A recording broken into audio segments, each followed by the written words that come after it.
누가복음 7장 18절에서 23절입니다. 요한의 제자들이 이 모든 일을 그에게 알리니 요한이 그 제자 중 둘을 불러 주께 보내어 이르되 오실 그이가 당신이 오니까 우리가 다른 일을 기다려오리까 하라 하며 그들이 예수께 나아가 이르되 세례 요한이 우리를 보내어 당신께 여쭈어보라고 하기를 오실 그이가 당신이 오니까 우리가 다른 일을 기다려오리까 하더이다 하니 마침 그때에 예수께서 질병과 고통과 및 악귀 들린 자를 많이 고치시며 또 많은 맹인을 보게 하신지라. 예수께서 대답하여 이르시되 너희가 가서 보고 들은 것을 요한에게 알리되 맹인이 보며 못 걷는 사람이 걸으며 나병 환자가 깨끗함을 받으며 귀먹은 사람이 들으며 죽은 자가 살아나며 가난한 자에게 복음이 전파된다 하라. 누구든지 나로 말미암아 실족하지 아니하는 자는 복이 있도다 하시니라. 아멘. 세례 요한의 이야기입니다.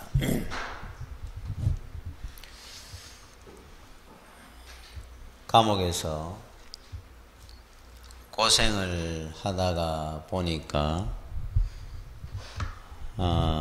우리 주님을 바라보는 그 믿음이 잠시 흔들렸던 것 같아요. 그 상황에서 우리 주님께서 23절에 누구든지 나로 말미암아 실족하지 아니하는 자는 복이 있도다 하시니라. 시험이 들거나 흔들리거나 넘어지지 아니하면은 복이 있습니다. 말씀을 합니다. 우리가 예수를 믿어도 실패할 때도 있고 참 예기치 못한 어려움이 있을 수도 있고 그럴 때 많은 사람들이 시험이 들고 흔들리고 할 때가 있어요. 그거는 복을 받지 못하는 믿음이 되는 겁니다. 그래서 우리 믿음 생활 할 때도 건강의 어려움도 올 수 있고 그럴 때 주를 바라보는 믿음은 그래도 절대 흔들림이 없어야 된다 이런 이야기입니다. 그 2004년도 프랑스 그 미술가 협회에서 올해의 가장 멋진 그림을 수상자로 프란시스 모드론이라는 사람을 선정을 했습니다. 가장 예술성이 탁월하다 그래가지고 극찬을 받았습니다. 그래서 이 사람을 이제 시상식 때 그 당시에 미술 애호가들, 평론가들, 기자들 이런 많은 사람들이 모인 자리에서 그런데 이분은 이제 아는 사람들이 있고 가까운 분들은 대부분의 사람은 작품은 만나지만은 그 그림을 그린 작가는 모르니까 자 그런 상황에서 이제 이 사람의 이름이 불려지고 이제 시상대 앞으로 나오는데 그때서 사람들이 이제 깜짝 놀라는 겁니다. 이 의수를 달았습니다. 두 팔이 없이. 그래서 사고로 두 팔을 잃어버려가지고 나무로 만든 의수. 그거를 이제 작동을 이래 하면서 붓을 잡고 그림을 그리는 분이에요. 야, 어떻게 저렇게 대단한 작품을 그릴 수 있었을까? 의수를 가지고. 가장 필요한 것이 어떻게 보면은 손일 건데. 화가들에게는. 그런데 이분이 이제 그런 말을 했었어요. 저는 단 한 번도 손이 없다고 생각해 본 적이 없습니다. 저는 호흡이 있는 한 이 두 나무 손으로 인생의 아름다움을 계속 그려나갈 것입니다. 내가 보는 세상은 너무나 아름답기 때문입니다. 내 안에 있는 세상은 너무나 아름답습니다. 저는 한 번도 절망을 생각해 본 일이 없습니다. 아름다운 저편에 있는 소망, 천국을 늘 나는 바라보고 있기 때문입니다. 그랬어요. 그러니까 우리가 흔들리는 이유는 지금 눈앞에 있는 걸 보고 우리는 판단하고 생각하기 때문입니다. 멀리 천국을 사도 바울처럼 주기철 목사님처럼 바라보고 오늘을 보는 것이 아니라 영원 후를 볼 줄 알마. 지금 당장 눈앞의 어려움이 어렵게 보이겠습니까? 그 등반가들은 여러분 저 히말라야나 높은 산을 등산을 하는 사람들은 흔히 이제 낮에 사실은 이래 올라가죠. 밤보다 더 추워지고 하니까. 그런데 그곳에도 이제 여름이 있어요. 그래서 낮에는 눈이 녹는 시절이 있다 그럽니다. 기간이. 그건 더 위험하다 그럽니다. 그러면은 정상 정복을 시간을 언제 잡느냐 하면은 밤 시간을 잡는다 그럽니다. 밤 12시나 11시에 출발을 해가지고 해 뜨기 전까지 공격을 하는 거예요. 등반을 하는 겁니다. 그리고 낮에는 쉬는 겁니다. 반대로 하죠. 자, 우리 인생에도 그럴 때가 있습니다. 여러분들이 우리가 평지를 가든 밝은 빛 가운데 있을 때도 있지만은 깜깜할 때가 있어요. 그러나 그때가 오히려 하나님이 주시는 은혜의 때고 역사의 시작일 때가 있습니다. 여러 길들이 있거든요. 그 중에 한 길이 막혔을 뿐입니다. 그러나 우리의 영원한 길은 하나입니다. 천국 가는 길이에요. 이 길만 안 놓치면은 세상에 가는 길이 이쪽 길 좀 막히기도 하고 저쪽 길 좀 막히기도 하고 더 좋은 길을 얼마든지 하나님께서 인도해 가시니까 세상 눈에 보이는 길 때문에 시험이 들거나 실족해서는 안 된다는 거죠. 여러분, 그 우리나라 그 프로복싱 역사에 가장 그 전설적인 인물, 유명한 사람 한 사람을 대라 그러면은 사전 5기의 신화라고 해서 홍수환 선수라고 여러분 알 겁니다. 이분은 그 1977년도에 파나마에 가서 타이틀전, 챔피언 타이틀전을 하는데 그 당시에 상대가 헥토르 카라스키아라는 선수였어요.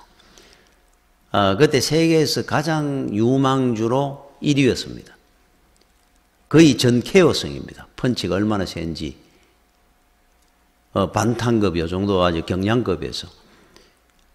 그런데 이 선수와 시합이 시작됐는데 뭐 전부 진다고 생각했죠. 2회에 4번을 다운당합니다. 쓰러졌어요. 맞아가지고.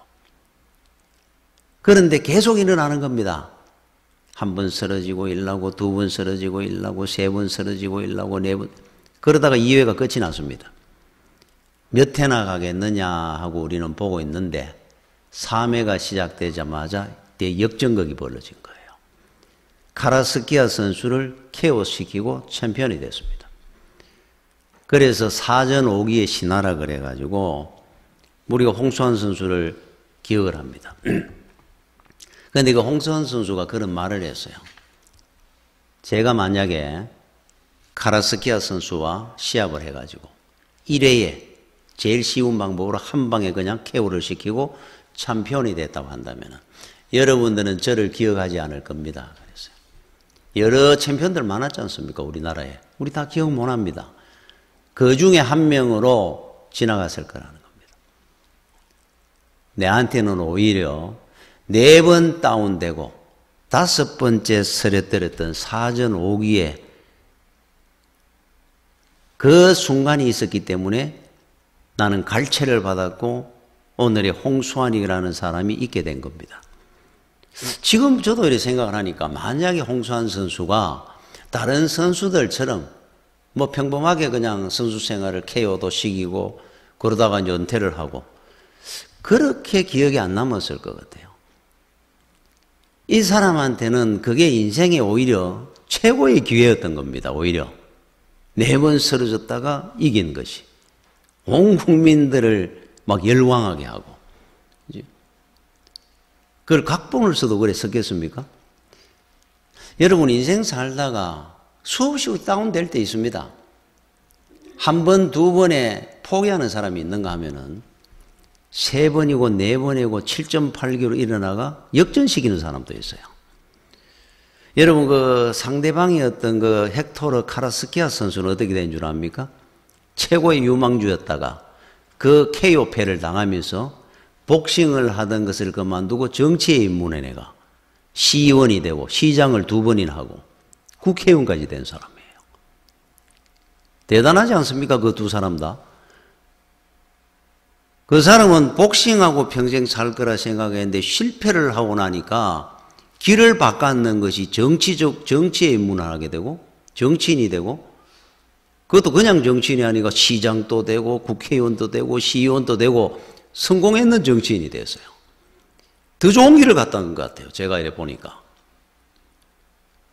그러니까 우리는 잠시 실패했다고, 잠시 어렵다고 실족하면 안 된다는 겁니다. 특별히 하나님 나라는 실족하는 자를 쓰지 않습니다.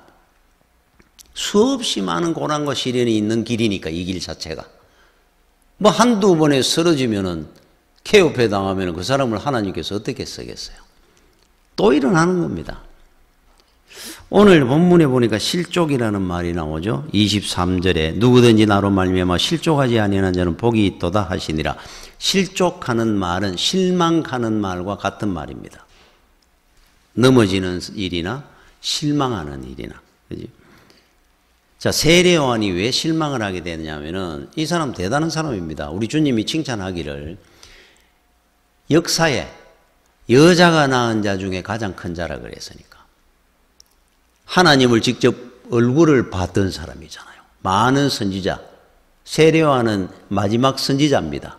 그 이후로는 사도라 그러죠. 말라기 선지자 그 이후에 신약에 와서 마지막 선지자 세례요한입니다. 그런데 앞에 많은 우리 엘리야라든지 뭐 엘리사라든지 이런 나단 선지자들 이런 사람들은 하나님을 보지를 못하고 증거하며 살았던 사람이잖아요. 그런데 세례요한은 하나님을 직접 봤지 않습니까? 성자 하나님을. 보면서 그분이 메시아라는 것을 증거했던 사람이니까 선지자 중에 선지자입니다. 대단한 선지자입니다. 이 사람은. 그렇게 보면은 이 사람은 이 땅에 왜 태어났느냐 하면은 사명이 하나 있었습니다. 예수님이 탄생하기 전에 6개월 전에 태어났습니다. 이유가 뭐냐?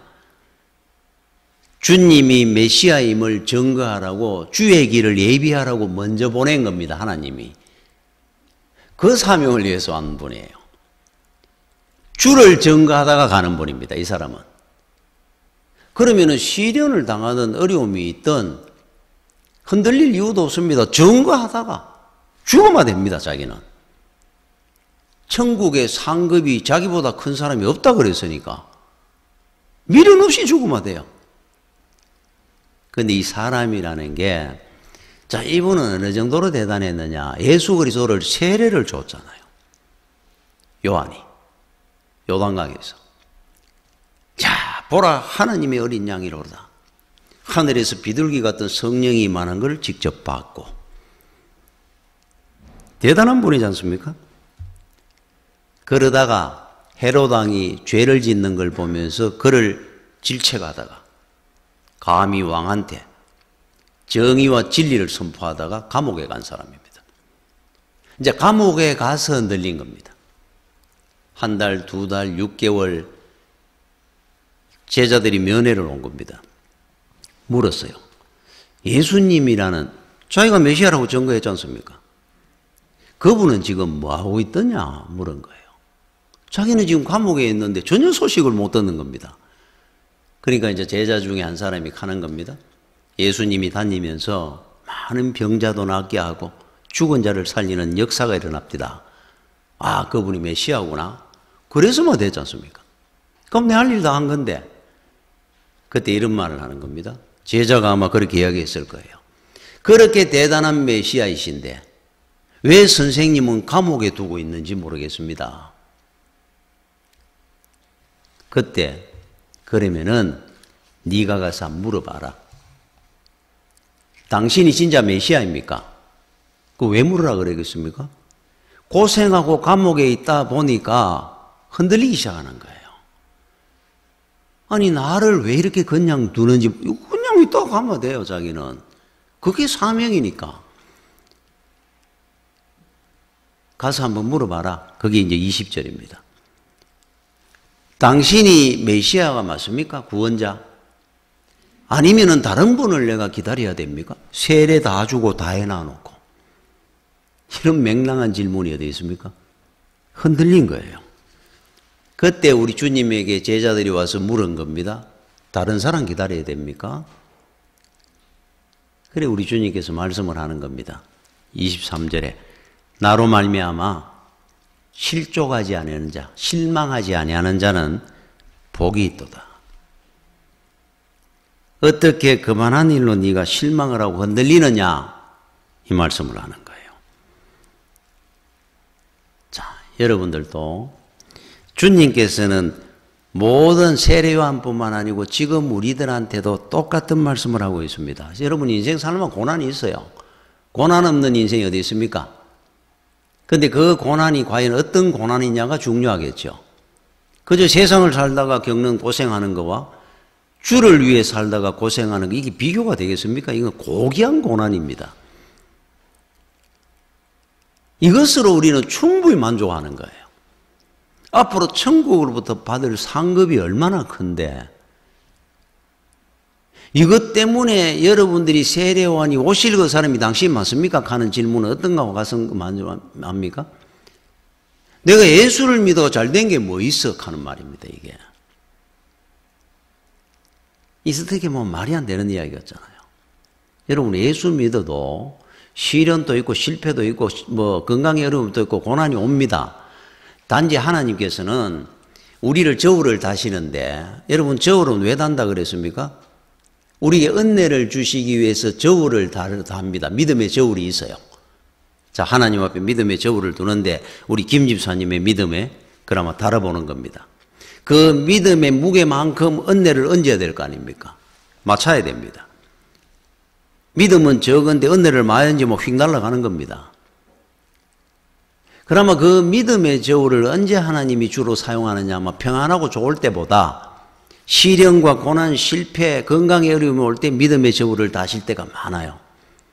그때 여러분이 믿음을 보여주는 겁니다. 세례요한처럼 흔들리고 넘어지면 안 됩니다. 그때 많은 사람들이 흔들립니다. 소크라테스한테 제자가 묻습니다. 선생님은 죄가 없는데 왜 죽어야 됩니까? 소크라테스가 이렇게 얘기했어요. 그러면 내가 죄가 있어가 죽는 게 낫겠느냐? 웃기지 않습니까? 그래야 고귀한 죽음이 되지. 죄인이 내가 사형을 당하면 좋겠느냐? 여러분들이 이 땅에 살면서 고난을 당하더라도 고귀한 고난을 당하는 겁니다. 우리는 주를 위해서 당하는 거는 사람들로부터 뭐 왕따를 당하기도 시작되기도 하고 예수 믿고 바르게 살락하다 보니까 더 고생하고 힘들 때도 있습니다. 그게 싫으면 예수 못 믿는 거예요. 그 대신에 그 보상은 언제 받는다는 겁니다. 천국에서 주겠다 그러잖아요. 영원한 상급입니다. 여기서 받으면 안 됩니다. 앞으로 우리가 받을 상급의 이자도 안 됩니다. 그거는 천국에서 받을 거는 좋게 비교가 안 된다 그러죠. 그 영광이 하나님이 갚아주신다는데 의로운 고난을 당하는 건데 그걸 우리가 의미를 모르니까 종말에 대해서 모르니까 좀 고생하다 보면 넘어지는 거예요. 여러분 멀리 보십시오. 예수님의 제자들은 초대교회 때 어떻게 죽은 줄 압니까? 전부 거의 순교했습니다. 화형당하고 십자가형 주님처럼 당하고 톱으로 잘리 죽은 사람도 있고 그런데 그분들은 왜 그나마 거기를 포기 안 하고 끝까지 갔다는 겁니까? 참된 보상과 은혜가 있는 때를 아니까. 사도 바울처럼 저곳에서 받을 거니까 멀리 보고 갔기 때문에 그런 믿음들은 실족하는 믿음이 한 명도 없습니다. 그러면 답이 있습니다. 여러분들이 실족하지 아니하고 실망하지 않는 답은 지금 눈앞에 있는 거 보고 살지 말고 멀리 보셔야 돼요. 지금 이것이 여러분 눈에 유익하게 보일지 모르지만은 하나님 보시에는 다른 길을 택하게 하실 때가 있습니다. 그게 훨씬 더 큰 복입니다. 멀리 보고 그때를 생각하며 살아야 됩니다. 그러면은 절대로 실족하지 않습니다. 저 소망교회 장로님 중에 한 분이 그 곽선임 목사님이 하신 그 이야기 중에 이런 이야기가 있더라고요. 지금은 이제 식당을 하신 분이에요. 근데 젊을 때 고생을 많이 한 분입니다. 자식이 셋입니다. 그 위에 아들, 이제 둘째 딸, 셋째 이제 아들인데 이 아들, 딸 위에 둘이가 공부를 잘한 거예요. 학교 다닐 때. 그러니까 공부를 잘하니까 위에 때든 뒷바라지 좀 해줘야 될 거 아닙니까? 아무리 어려워도. 나중에 그 평생 원망 들을 수도 있는데. 어찌됐든 애들이 늘 1등만 하니까. 근데 집은 어렵습니다. 먹고 살기가 굉장히 힘들었다 그래요. 근데 다른 애들 하는 만큼은 또 밀어줘야 되니까 고생해가며 빚내가면서 키운 거예요. 소망이 있었죠. 야, 저 아들, 저 딸을 키워놔놓으마. 나중에 그래도 노후라도 내가 편안하게 안 살겠나 하는 소망도 안 있었겠습니까? 근데 이제 문제는 막내입니다. 이 막내 아들이 사고 뭉치고 골칫덩어리입니다. 공부도 안 하고 애만 먹이는 거예요. 근데 어찌됐든 두 아들, 위에 있는 아들, 딸이 워낙 공부를 잘하고 똑똑하니까 그래서 명문대를 가고 제일 위에 아들은 대기업을 가고 둘째 딸은 변호사가 됐어요. 기대가 컸습니다. 이 장로님은. 고생하면서 나중에 애들 그래도 키워놔놓고 결혼시키고 그러면서 이제 식당도 이제 빚도 좀 갚고 이제 자리 겨우 잡아가 이제 살 때쯤 됐는데 그때부터 이제 역적이 된 거예요. 이 위에 기대를 했던 대기업 다니는 마지 변호사 돼 있는 딸은 부모 얼굴도 한번 안 봅니다. 고생하면서 참 열심을 다해가 뒷바라지하고 키웠는데 아예 부모를 무시합니다. 결혼을 하고는 아예 한번 얼굴도 안 내밉니다. 며느리하고. 실망감이 얼마나 큰 실족하는 거예요. 실족 이분이. 그런데 이 막내이가 내가 저놈을 왜 낳아가지고 내가 이 고생을 하고 내가 노후에도 저놈 때문에 고생하고 살 것 같다고 늘 그랬던 이 막내가 공부도 안 하고 늘 사고나 치고 다니다가 아버지가 하는 그 식당을 이제 맡아 하는 겁니다. 뭐 다른 거 할 것도 없고 결혼을 했습니다. 얼마나 효자인지 둘이가 며느리하고 부모를 모시고 사는 겁니다. 식당 하면서. 아들 때 와가지고 식당이 너무 잘 돼가 더 크게 확장해가며 성장을 했어요. 내가 이런 날이 올 줄 꿈에도 몰랐다. 저 두 놈 때문에 내가 살 줄 알았는데 살다 보이 내가 저놈 왜 낳았나 하는 저 막내이 때문에 내가 행복하게 살 줄 내가 꿈에도 몰랐다는 거예요. 여러분 세월 지나봐야 합니다. 내가 저 아들 때문에 내가 고생하고 살겠구나. 그 아들이 내 행복하게 만들어줄지. 여러분 이 땅에서 여러분들이 이만하면 내가 잘됐다 뭐 성공했다 가봐야 합니다. 그때 되면은 역전되어 있는지도 모릅니다. 지금 내가 고생하고 실패하고 어려웠던 이것이 진정한 성공인지 승리의 길인지 지금 성공이 실패고 망하는 길인지 모르고 사는 거예요. 신앙의 눈으로 안 보면은. 여러분 하루살이는 하루밖에 살지 못하기 때문에 시야가 하루밖에 못 봅니다. 그런데 여러분 한철을 사는 한철곤충이나 뭐 메뚜기, 잠자리 이건 한철을 삽니다. 몇 달을. 하루살이하고 메뚜기하고 어떻게 보는 눈이 같겠습니까? 그런데 한철을 사는 메뚜기, 잠자리가 몇 년을 사는 다람쥐하고 똑같이 보겠습니까? 차이가 날 겁니다. 다람쥐 보는 눈을 자기가 어떻게 봐요? 한 해도 못 살아봤는데, 몇 년을 살았는데. 그렇다고 해서 다람쥐가 사람하고 똑같이 보겠습니까? 100년을 사는 사람하고 몇 년 사는 다람쥐가? 시야가 다르죠. 100년을 사는 시야를 가진 사람하고 몇 년 사는 다람쥐하고 어떻게 시야가 같겠어요? 여러분, 사람 똑같습니다. 똑같은 사람이잖아요. 오늘만 보고 사는 사람이 있습니다. 그저 멀리 본다 그래봐야 바로 다음 날 정도 봅니다. 내일 후회될란 거.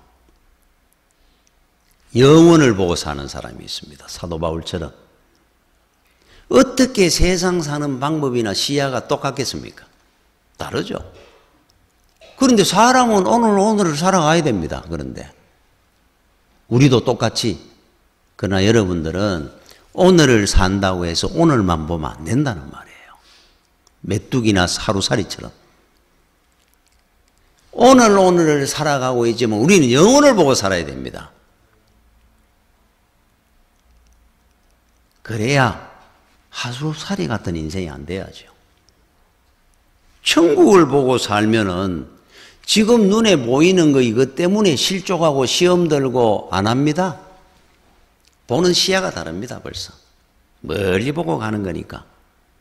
여러분, 뉴욕 타임즈에 그 미국 전 클린턴 미국 대통령 그 부인이었던 힐러리 클린턴에 대한 기사가 나왔었어요. 힐러리라고 여러분, 그 다음에 대선에도 나왔지 않습니까? 대단한 여자입니다. 이 사람은 원래 변호사입니다.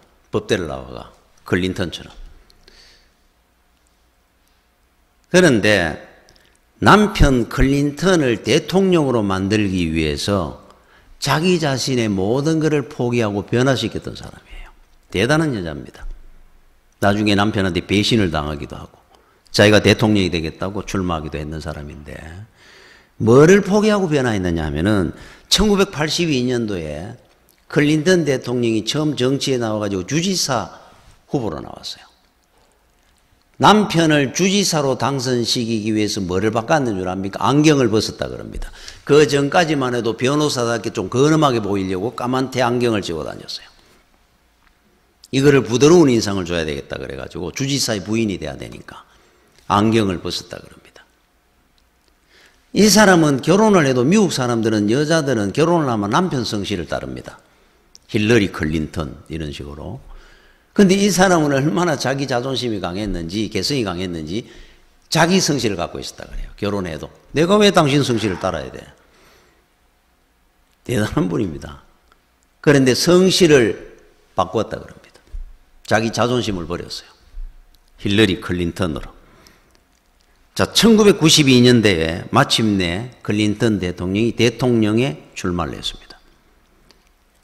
남편을 대통령으로 만들기 위해서 했는 것 중에 하나가, 여러분, 미국 여자들은 직장인들이라 하는 그 의식, 그 중에 하나가, 표시 중에 하나가, 이래 또급한 이래 머리띠를 하는 것이 직장 여성의 상징이었다 그럽니다. 그 당시에. 그러니 클린턴 힐러리 여사도 이걸 늘 하고 다녔어요. 까만테 안경 해가지고 변호사답게 살아. 이 머리띠를 풀고 앞치마를 둘러가지고 사진을 찍기 시작합니다. 전업주부의 모습으로. 남편을 위해 가지고 모든 자기의 직장을 버렸습니다. 직업을. 굉장히 자존심 가지고 그걸 자부심을 갖고 살았던 사람인데 이제 다 버리는 거예요. 남편을 대통령으로 만들어야 되니까. 남편을 주지사로 만들어야 되니까. 안경도 벗고 성씨도 바꾸고 머리띠도 풀고 앞치마를 두르고 그러면서 나중에 기자회견을 하는데 95년도에 남편이 대통령이 되고 난 뒤에 이런 말을 했어요. 내가 우리 남편을 위한다고 늘 자문역을 해주고 살았는데 아내지만은 대단한 분 아니었어요? 이것까지도 남편에 가는 길에 장애가 된다는 사실을 이제 알았다 그랬어요. 완전히 뒤로 다 물러났습니다. 남편만을 올렸어요. 이 사람은. 남편만을 부각시켰습니다. 이제부터는. 자기 남편을 위해서. 자기 모든 걸 포기한 거예요. 여러분들은 어떻게 생각합니까? 지금 사순절인데 주는 나를 위해서 십자가를 지고 이 땅에 오셨는데 여러분은 주를 위해서, 주를 높이기 위해서, 주의 영광을 위해서 여러분들은 뭐를 하나 포기해보고 뭐가 하나 변화된 것이 있습니까? 남편을 성공시키려고 다 버리기도 한다는데 그 자존심 강한 여자가 결국은 남편을 성공시키내는데 우리는 주를 위해서 은혜 받은 것이 얼마나 많은데 생명을 구원해 주시고 천국을 줬는데도 내 자존심 하나도 못 버리고 삽니다.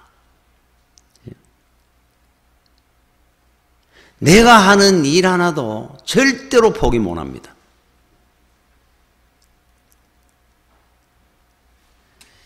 그래서 여러분들이 알아야 될 중에 하나가 지금 여러분들의 고난, 주의 영광을 위해 사는 거 공짜는 없습니다. 하나님이 다 계산할 겁니다. 그날을 보고 살아야 돼요. 그러면은 절대로 실족하는 법이 없습니다. 왜 실망합니까? 지금 우리가 겪는 이 고난, 여러분들이 겪는 고난이나 희생은 앞으로 다른 사람의 구원을 위해서 쓰여지고 우리 후손들의 복을 위해서 쓰여질 겁니다. 그런데도 여러분들이 그 일로 실망한다는 겁니까? 자, 여러분들이 고생을 했습니다. 땀을 흘렸습니다. 수고를 했습니다. 주를 위해서. 이거를 우리 하나님께서 다 기억하시고 내 자식한테 복을 주겠다 그럽니다. 근데 안 할 것 같습니까? 하시잖아요. 그렇다면. 그래라도 여러분들은 하셔야 돼요. 여러분들이 다 챙기고 가지고 내가 보니까 고생스럽고 내가 희생하기 싫어가 내가 못하게 해서 그러지 말고 여러분들이 한 것은 천국에서도 받지만은 이 땅에서 후손들을 위해서도 남겨놔야 되는 일들입니다. 얼마나 귀한 건데 그게. 거룩한 고난입니다. 80 먹은 노인이 사과나무를 심고 있습니다. 부지런히 심습니다. 새벽부터 저녁까지 매일 나가 심는 겁니다. 지나가는 그 이웃의 사람들이 한번 보다가 지나가는 분이 한번 이야기를 했어요. 할아버지, 그거 지금 심어봐야 한 10년 뒤나 돼야 열매를 먹을 건데, 사과가 날 건데, 지금 심어갖고 뭘 따먹겠다고 지금 그렇게 고생하며 그걸 심습니까? 웃으면서 이렇게 합니다. 우리 할아버지가 심었는 이 사과나무를 우리 아버지가 드셨고, 우리 아버지가 심었던 나무를 내가 먹었고, 내가 심고 가면은 내 자식과 내 손자들이 먹겠지요. 나는 심다가 하는 겁니다. 왜 내가 심어가 내가 다 먹으려고 그래요. 여러분들이 하는 고난을 통해서 하나님께서 우리 후손들에게 복으로 갚아주겠다 그럽니다. 바꿔주는 겁니다. 그래라도 한번 여러분 생각해 보십시오. 우리가 받은 은혜가 얼만데 고생 좀 했다고 오실 그이가 당신이 맞습니까? 내가 예수 믿어가 잘된 게 뭐가 있습니까? 우리 주님이 보실 때 얼마나 서운하겠어요. 그게. 그러니까 나로 말미암아 실족하지 않는 자는 복이 있느니라 구중을 하는 겁니다. 여러분 그 송경옥 씨라는 분이 그 간증에 보니까 이런 간증이 있었어요. 이분은 결혼해가 6년 만에 시험관 해가지고 아기를 낳았습니다. 낳았는데 3년 뒤에 자연 임신을 해가지고 둘째를 가졌어요.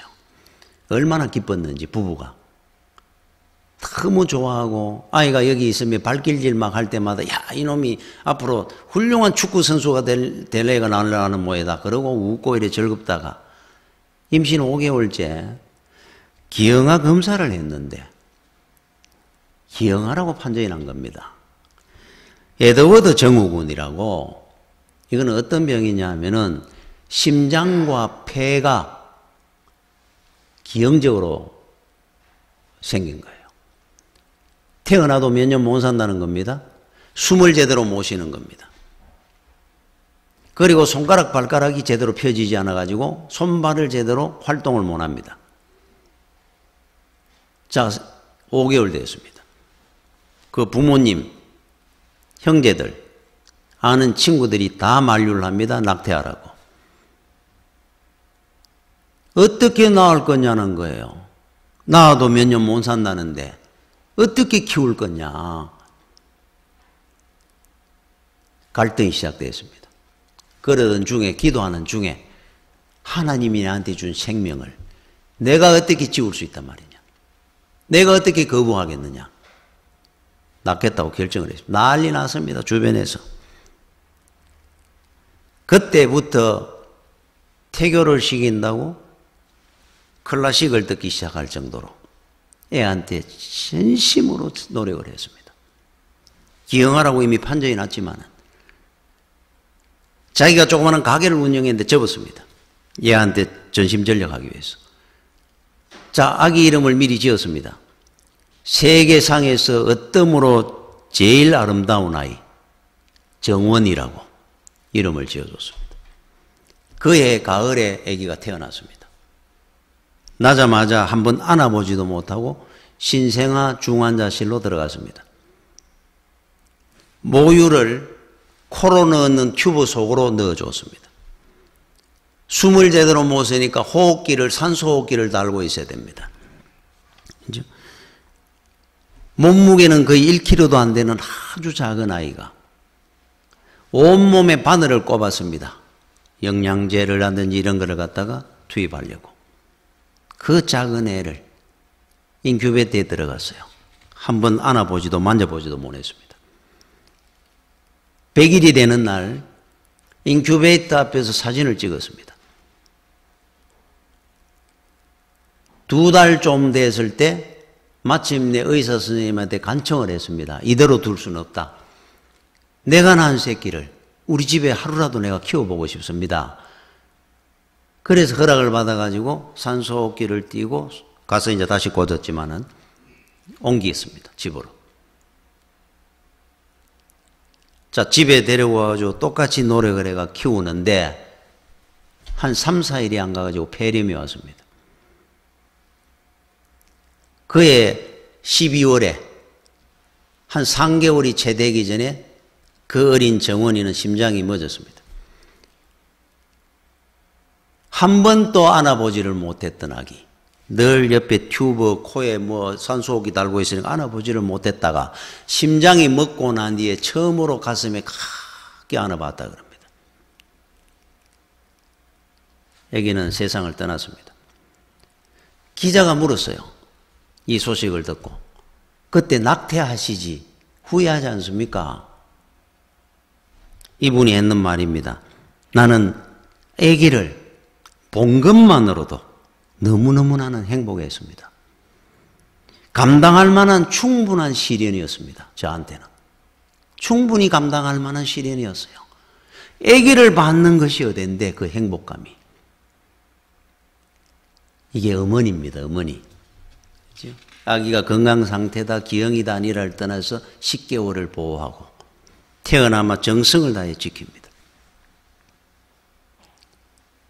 우리 하나님께서 이 사순절 기간 동안 여러분들이 기억을 하라고 제각하시는 하는 겁니다.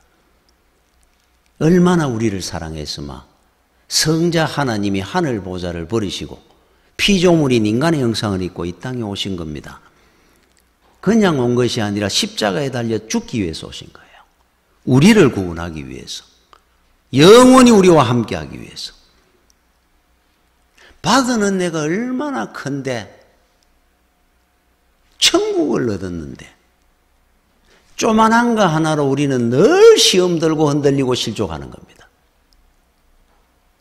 오죽했으마 제가 여러분들에게 말씀하기를 멀리 보기가 힘들면은 자식을 위해서라도 견디라 그러는 거예요. 내 자식을 위해서라도. 하나님은 절대로 공짜는 없을 거니까. 여러분들이 받을 영광은 이 땅에 여러분 희생, 고생에 비교가 안 될 겁니다, 앞으로. 우리가 충분히 한번 견딜 만한 시련입니다. 이렇게 못난 죄인을 구원해 주신 하나님으로부터 받은 은혜가 얼마나 큽니까? 그 행복감이 얼마나 큽니까? 믿음으로 승리하시기 바랍니다. 기도하겠습니다. 주여 은혜를 감사를 드립니다. 믿음의 길 가다가 어려움도 있고 힘든 일도 많이 있습니다. 그러나 주님의 말씀처럼 주로 말미암아 실족하지 않는 자는 복이 있다고 한 것처럼 믿음으로 우리가 늘 승리해 갈 수 있도록 우리 주를 바라보고 가는, 천국을 바라보고 가는 믿음의 성도들이 되게 하여 주옵소서. 예수님 이름으로 기도드립니다. 아멘.